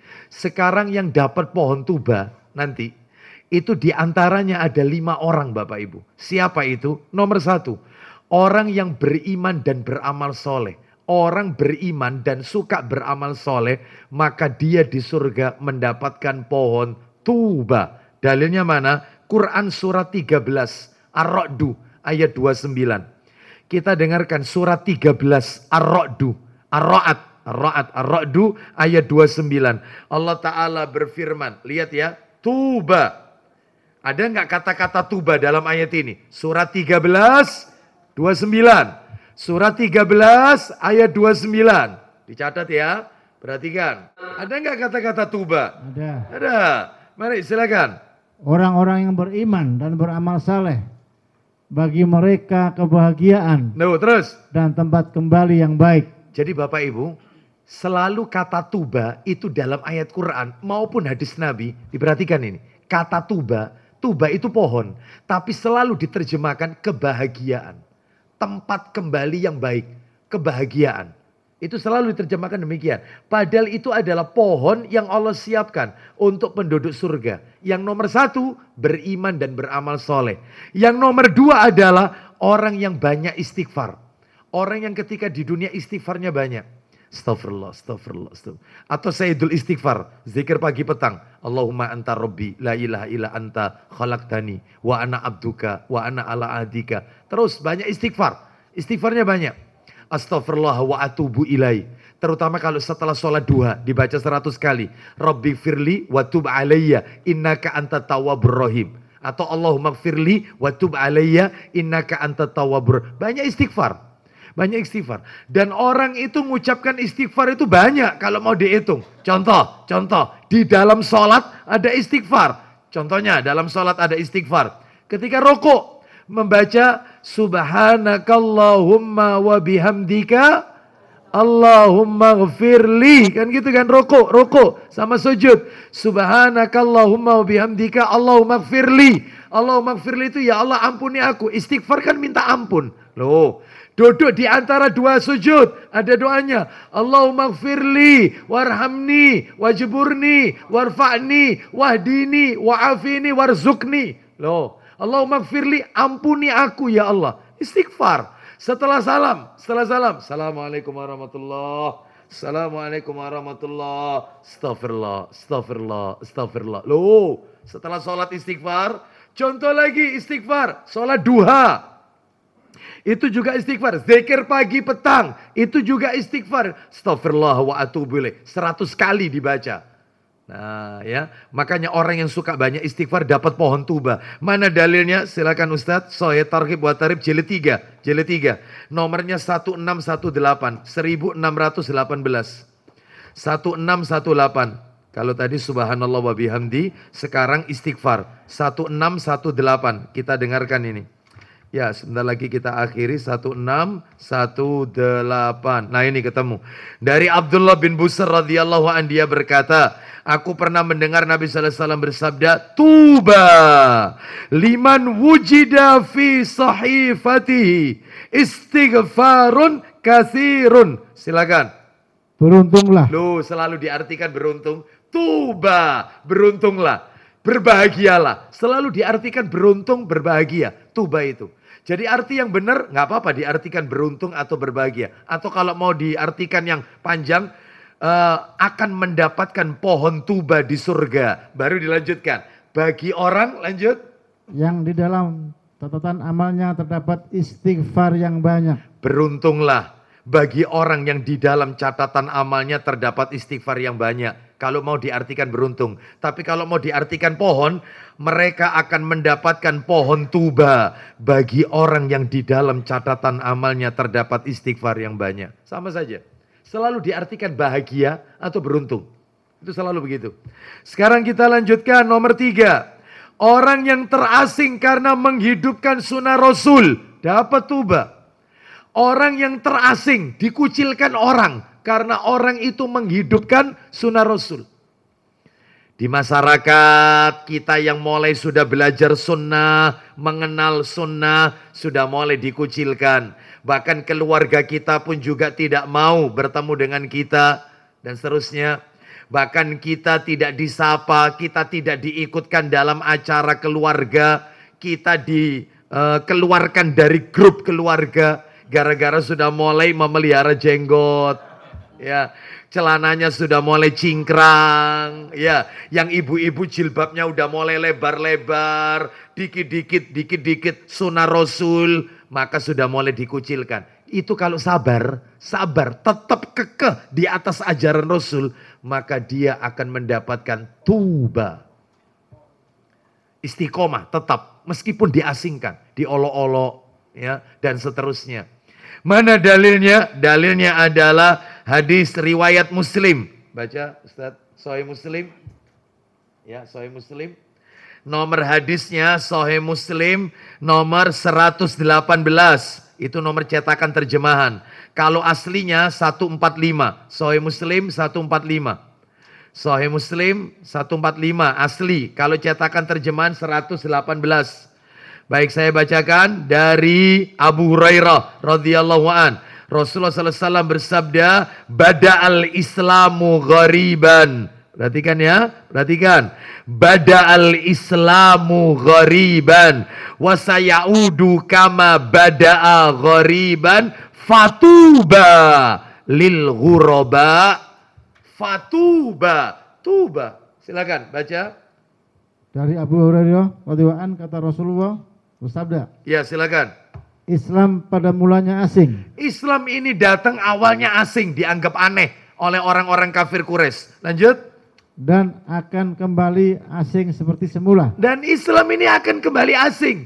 Asingnya itu di tengah-tengah kaum muslimin. Karena mereka sudah mulai meninggalkan sunnah Nabi. Mereka sudah tidak kenal namanya siwak. Mereka anggap itu kotor, jijik. Setelah makan dijilatin itu kayak kucing katanya. Ya, nggak keren. Ya. Terus kemudian setelah itu kita macam-macam ya, diolok-olok, padahal itu ajaran Rasul sallallahu alaihi wasallam. Makan berjamaah, satu nampan dipakai beberapa orang, katanya jorok dan seterusnya. Sudah mulai ditinggalkan oleh kaum muslimin dan mereka tetap tegar. Lanjut. Maka berbahagialah kiranya yang terasing. Duh, disebut fatuba, berbahagialah. Selalu diartikan bahagia, beruntung. Ya, maksudnya itu dapat pohon tuba dia. Mana dalilnya? Lah ini ada keterangan. Sahih Targhib wa Tarhib. Jilidnya jilid 6, nomor 3188. Saya yakin panjenengan pasti bertanya, Ustadz, yang dimaksud kata Nabi tadi berbahagialah mereka yang terasing, itu siapa? Dijelaskan dalam Sahih Targhib nomor 3188. Begini penjelasannya. Summa qala tuba lil ghuraba qila manil ghuraba qala unasun salihuna fi unasi su'in kathirin man ya'simuhum man ya'sihim aktsaru mimman yuti'uhum. Artinya, kemudian Nabi bersabda, beruntunglah orang-orang yang terasing, dikucilkan. Sahabat Nabi bertanya, siapa orang asing itu wahai Rasulullah? Beliau menjawab, orang-orang soleh yang jumlahnya sedikit, yang tegar mengikuti sunnahku di tengah orang-orang yang buruk akhlaknya, yang jumlahnya banyak. Dan orang-orang yang menaati mereka lebih sedikit daripada yang membangkang terhadap mereka. Jadi orang-orang yang tegar di atas sunnah itu jumlahnya sedikit. Di tengah orang-orang yang buruk akhlaknya. Nah, dan mereka tetap menghidupkan ajaran Rasul sallallahu alaihi wasallam. Lah itu namanya dia mendapatkan tuba, beruntung, berbahagia, pohon tuba. Baik, mudah-mudahan kita termasuk di dalamnya. Sebab sudah ada di antara kita yang sudah mulai dikucilkan. Sudah mulai dikucilkan? Ya, alhamdulillah, tuba. Ya, berbahagialah, beruntunglah. Ya. Nomor 4, orang yang hidup sederhana namun merasa cukup, alias qanaah. Qanaah. Orang yang qanaah, maka dia akan mendapatkan tuba. Dalilnya mana? Sahih Targhib wa Tarhib nomor 3227. Tafadhal Ustaz. 3227 jilid 6. Sahih Targhib wa Tarhib 3227. Nah, ini sudah ketemu. Saya bacakan dari Fadhalah bin Ubaid radhiyallahu an, dia pernah mendengar Rasulullah sallallahu alaihi wasallam bersabda, orang yang qanaah ya, qanaah, merasa cukup ini. Perhatikan. Tuba liman hudiya lil islami wa kana aishuhu kafafan wa qana'a. Artinya, silakan. Langsung. Beruntunglah. Lu beruntunglah selalu orang yang diberikan hidayah kepada Islam dan kehidupannya cukup baik, alias tidak meminta-minta dan merasa cukup atau qanaah dengan yang ada. Tidak minta-minta, terus qanaah, merasa cukup dari apa yang Allah berikan, terus dia juga mendapatkan hidayah Islam, dia akan mendapatkan tuba. Maka terutama ibu-ibu, jadilah istri yang qanaah, merasa cukup dari apa yang diberikan oleh suaminya. Jangan suka menuntut. Ya, itu dikasih sedikit, alhamdulillah, dikasih banyak, alhamdulillah. Ya, syukuri. Nomor 5, terakhir, orang yang menjaga lisan, ya, merasa lapang di rumahnya dan menangisi kesalahannya. Orang yang suka jaga lisan, terus merasa lapang di rumahnya. Maksudnya dia lebih memperbanyak di rumah daripada keluar rumah. Kecuali kalau ada perlunya. Kalau nggak ada perlunya, lebih baik di rumah bersama istri, bersama keluarga. Ngapain keluar rumah? Ya, seperti itu. Ya, kan ada AC. Ya, ada AC. Daripada di rumah banyak maksiat. Ya, seperti itu. Mending di dalam rumah bersama istri. Ya, terus kemudian bersama anak-anak. Ya, seperti itu. Itu jauh lebih baik. Jadi saya ulang, menjaga lisan, merasa lapang kerasan di rumah, dan menangisi kesalahannya. Jadi dia kalau berdoa kepada Allah, dia sesali semua yang pernah dia lakukan semasa hidupnya. Maka dia akan mendapatkan tuba. Mana itu dalilnya? Sahih Targhib wa Tarhib nomor 3332. 3332. 3332. Nah, ini sudah ketemu. Dari Thauban radhiyallahu an, dia berkata, Nabi sallallahu alaihi wasallam bersabda, tuba liman malaka nafsahu wa wasi'ahu baituhu wa baka ala khati'atihi. Silakan. Keberuntungan besar. Keberuntungan besar. Tuba maksudnya. Lanjut. bagi orang yang mampu mengendalikan dirinya. Menjaga lisan maksudnya. Terus? Rumahnya membuatnya betah. Rumahnya buat dia betah. Terus? Serta menangisi kesalahannya. Nah, itu orang yang akan mendapatkan tuba. Penutup kajian kita sebagai pamungkas adalah, apakah pohon khuldi masih ada? Ya. Jawabannya Bapak Ibu sekalian, rahimani wa rahimakumullah. Ya. Penamaan khuldi ini diperselisihkan oleh para ulama. Intinya pohon terlarang. Nama ini diperselisihkan. Khuldi itu nama yang diperselisihkan. Yang benar itu adalah buah yang terlarang, bukan buah khuldi. Baik, pertanyaannya. Bahwasanya apakah yaitu keberadaan khuldi di surga itu masih ada? Jawabannya adalah, maaf kita jawab ini, kata para ulama, jawabannya simpel. Tidak ada hari setelah akhirat. Bisa dipahami? Tidak ada hari setelah akhirat. Sehingga penduduk surga itu kekal di surga untuk selamanya. Karena itu peristiwa yang pernah dialami oleh Adam alaihissalam dan Hawa tidak akan terulang lagi nanti kembali. Nggak akan. Sehingga tidak ada istilah jika besok di surga manusia mendekati pohon yang terlarang itu, lalu dia memakan buahnya, maka dia tidak akan pernah terusir ke dunia. Jelas tidak mungkin terjadi. Kenapa? Tanda kutip garis bawahi. Karena tidak ada orang yang masuk surga lalu dikeluarkan dari surga. Mustahil. Orang kalau sudah masuk surga, mak mungkin keluar dari surga. Ustadz ada dalilnya, Ustadz menyatakan demikian. Yang sudah masuk surga, gak mungkin keluar lagi. Makanya termasuk cerita seorang anak nuntut bapaknya. Bapaknya masuk surga, anaknya masuk neraka. Si anak nuntut, aku masuk neraka gara-gara bapakku tidak memberikan ilmu. Sehingga bapaknya dikeluarkan dari surga menemani anaknya di neraka. Cerita dusta, bil dusta, pol. Dusta, hoak itu. Itu hadis riwayat Facebook. Hadis riwayat WA, nggak ada. Istri nuntut suaminya, saya kayak begini masuk neraka gara-gara suami saya. Lalu suaminya dikeluarkan dari surga, nemani istrinya. Dusta, orang kalau sudah masuk surga, nggak mungkin keluar lagi. Loh dalilnya ada tak tunjukkan. Makanya kalau ada ustadz cerita kayak gini, bapak dikeluarkan, nemani anaknya di neraka, gara-gara dituntut, suami dituntut istrinya keluar dari surga, nemani istrinya di neraka, sampaikan ayat ini. Apa itu Ustadz? Ayatnya surat 15 Al-Hijr. Quran ayatnya. Nggak ada, nggak mungkin keluar dari surga. Suratnya 15 Al-Hijr ayatnya 45 sampai 48. Al-Hijr ayat 45 sampai 48. Allah Ta'ala berfirman. Al-Hijr ayat 45 sampai 48. Allah berfirman mulai dari 45. Sungguh orang-orang yang bertakwa itu berada dalam surga-surga, taman-taman, dan di dekat mata air yang mengalir. 46. Allah berfirman, masuklah ke dalamnya dengan sejahtera dan aman. 47. Dan kami lenyapkan segala rasa dendam yang ada dalam hati mereka. Mereka merasa bersaudara, duduk berhadap-hadapan di atas dipan-dipan. Terakhir 48, mereka tidak merasa lelah di dalamnya dan mereka tidak akan dikeluarkan darinya. Jelas. Jadi nanti kalau di surga ada buah khuldi, tafadhol kalau mau dimakan. Gak mungkin keluar seperti kasusnya Adam memakan buah terlarang. Karena orang tidak ada hari setelah akhirat. Itu terakhir sudah. Tidak ada hari lagi setelah kiamat nanti. Nggak ada. Ya. Oleh karena itu ini menunjukkan kepada kita bahwasanya pohon ini kemungkinan masih ada. Karena tidak ada dalil yang pasti. Jika itu ada, maka dikonsumsi buahnya. Maka tidak berlaku sebagaimana kejadian yang menimpa pada Adam alaihissalam. Wallahu a'lam wa bishawab.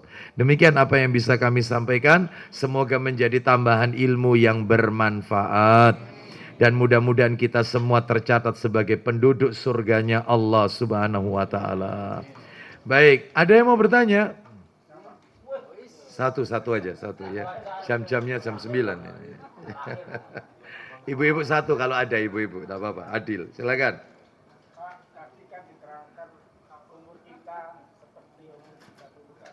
33. Ya.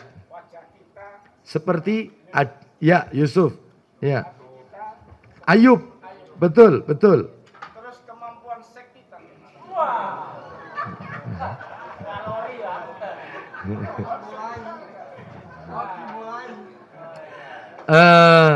Silakan dibuka Sahih Targhib wa Tarhib nomor 3701.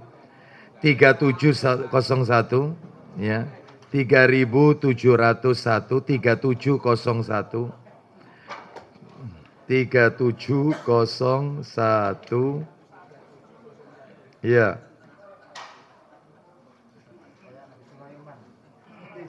Ya.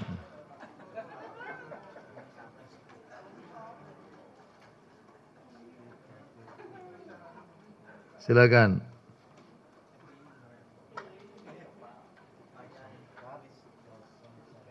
Ya, silakan. Ya, silakan. Dari mana? Dari Al-Mikdam radhiyallahu an bahwa Rasulullah SAW bersabda. Apa isi sabdanya? Tidak ada seorang pun yang mati. Ya. Baik dalam keadaan masih kecil. Ya. Atau keguguran.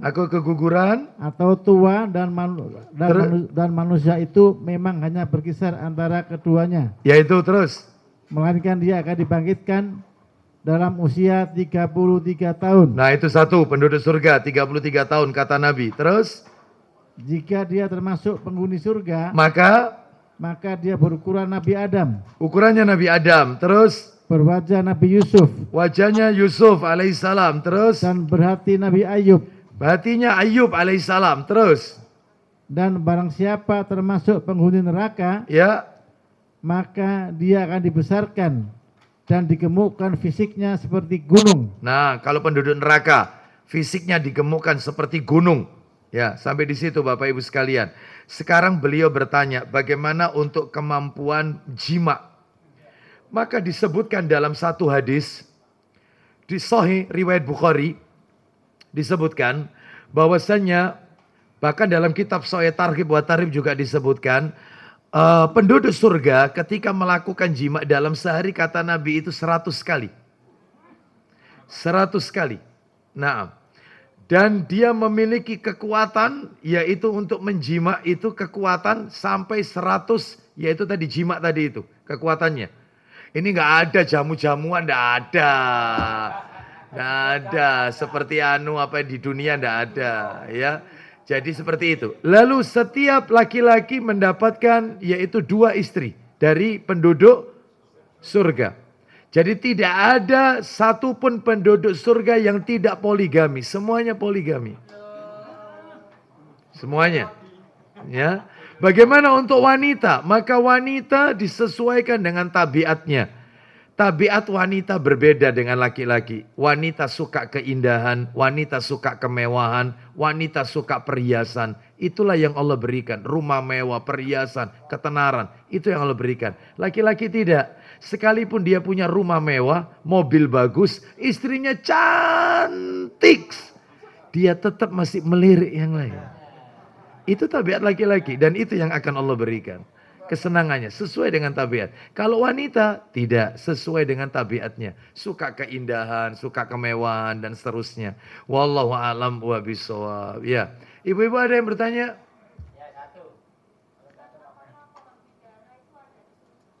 Bidara tadi. Ada tadi sudah disebut. Surat apa tadi? Bidara sama pisang ada. Bidara sama pisang. Delima. Buah delima. Maka buah delima dalam hal ini ada di dalam surga. Disebutkan di dalam Al-Quranul Karim. Di mana itu disebutkan? Buah delima itu Bapak Ibu sekalian.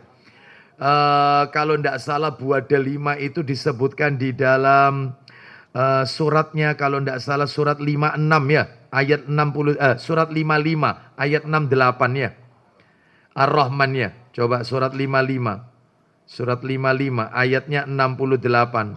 Allah Ta'ala berfirman, fihima fakihatu wa nakhlu wa rumman. Di dalam kedua surga itu ada buah-buahan, kurma dan delima. Nah, ada berarti, ya, boleh ditambahkan, boleh. Yang kita bahas tadi itu adalah pepohonan tanamannya, bukan buah-buahannya. Wallahu a'lam wa bishawab. Baik, kita tutup dengan kafaratul majelis. Semoga Allah meridhoi amal ibadah kita.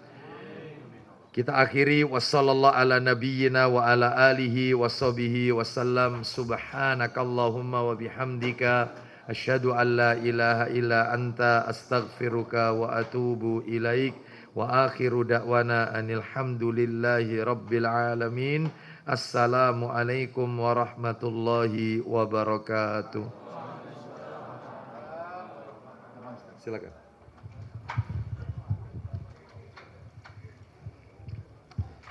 Alhamdulillahirabbil alamin.